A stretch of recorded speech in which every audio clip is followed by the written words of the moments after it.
जानकी की भाभी जानकी को 4 बार फ़ोन कर चुकी थी, पर जानकी फ़ोन ही रिसीव नहीं कर रही थी। बाद में जब जानकी किचन से बाहर आई तो देखा उसकी भाभी के 4 मिस कॉल हैं लगातार।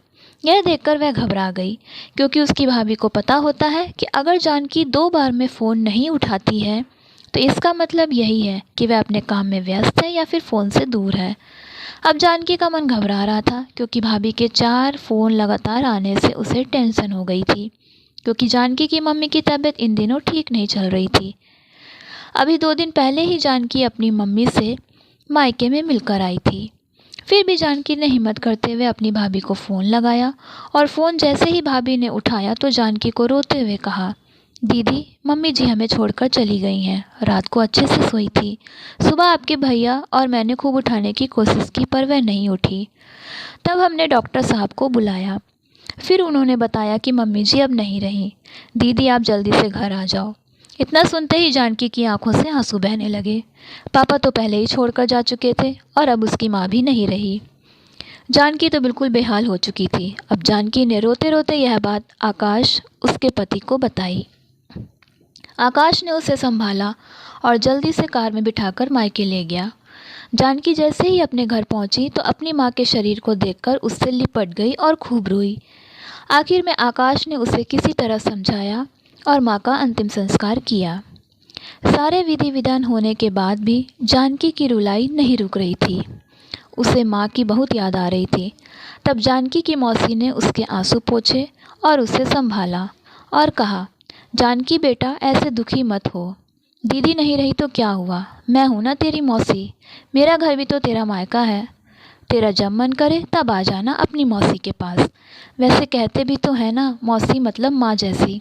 बेटी, मैं तेरा दर्द समझ सकती हूँ, क्योंकि तेरे पापा तो पहले ही तुझे छोड़कर जा चुके हैं और आज दीदी भी चली गई। कहते हैं ना, माँ के जाने के बाद तो लड़कियों का मायका ही छूट जाता है। यह भाभी तो बस दुनिया को दिखाने के लिए नाम का रिश्ता है, क्योंकि मायका तो माँ से ही होता है।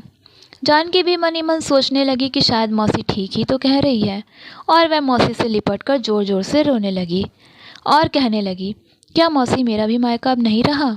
तभी जानकी की भाभी दूर बैठी दोनों की बातें सुन रही थी। पहले तो भाभी ने जानकी को चुप कराया और फिर उसे दिलासा दी। फिर भाभी ने मौसी से कहा कि मौसी जी, आपने ऐसे कैसे कह दिया कि मायका केवल माँ से ही होता है। मैं मानती हूँ माँ का स्थान कोई नहीं ले सकता, लेकिन अभी दीदी के भैया भाभी जिंदा हैं और जब तक हम हैं दीदी का मायका हमेशा बना रहेगा। मैं पूरी कोशिश करूँगी दीदी को मम्मी जी की तरह प्यार और सम्मान देने की, और दीदी जब चाहे तब यहाँ आ सकती है। यह घर कल भी उनका था, आज भी है और कल भी रहेगा। मौसी जी, मैं भी एक बेटी हूँ और मेरा भी मायका है, और मैं अच्छे से जानती हूँ कि हम बेटियों के लिए मायका कितना महत्वपूर्ण होता है। मौसी जी, आप दीदी को अपने घर ज़रूर बुलाइए, पर उन्हें अपने भैया भाभी से अलग मत करिए। तभी मौसी ने कहा, बहू, आज के ज़माने में तेरी जैसी सोच रखने वाली भाभी बहुत कम मिलती है। मुझे माफ़ कर दे, मैंने जानकी को गलत राह दिखाई। तभी जानकी अपनी भाभी के गले लग गई और बोली, भाभी, आज आपने मुझे विश्वास दिला दिया कि भाभी भी माँ के समान होती है, और मैं संतुष्ट हूँ कि जब तक आप और भैया हो मेरा मायका सदा बना रहेगा। और किसी ने कहा है ना, भाभी माँ के समान होती है।